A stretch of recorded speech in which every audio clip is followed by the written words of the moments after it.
A World War II veteran who just turned 101 years old got an unforgettable experience for his birthday. He flew in a World War II bomber that's visiting Tulsa. News on 6's Johnny Resendez shows us the celebration at the Tulsa Air and Space Museum. Staff Sergeant Raymond Duncan has lived a long life, turning 101 today. Show that, flex that muscle. And yet, after all these years, life is still full of surprises. I was sitting at home doing nothing, and people come and say, "Get in the car. We're going to go over to Tulsa." Oh, what are we going to do? Well, I don't know. And here we are. Nearly 10,000 of the medium bombers were built, but Tulsa Air and Space Museum Executive Director Tanya Blansett says only about 45 of them are still flyable.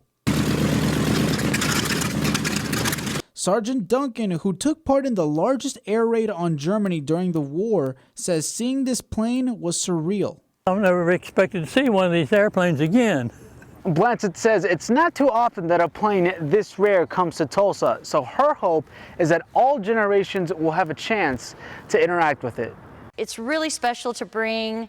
It bridges those generational gaps, and it's a real-life history lesson that you can reach out and touch. Blansett says seeing airplane fans, both old and young, experience history is what it's all about.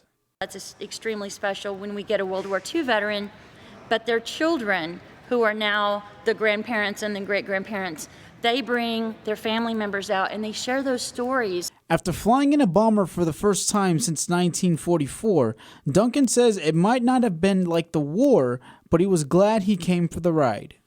Well, it's much different right now, but it was joyous.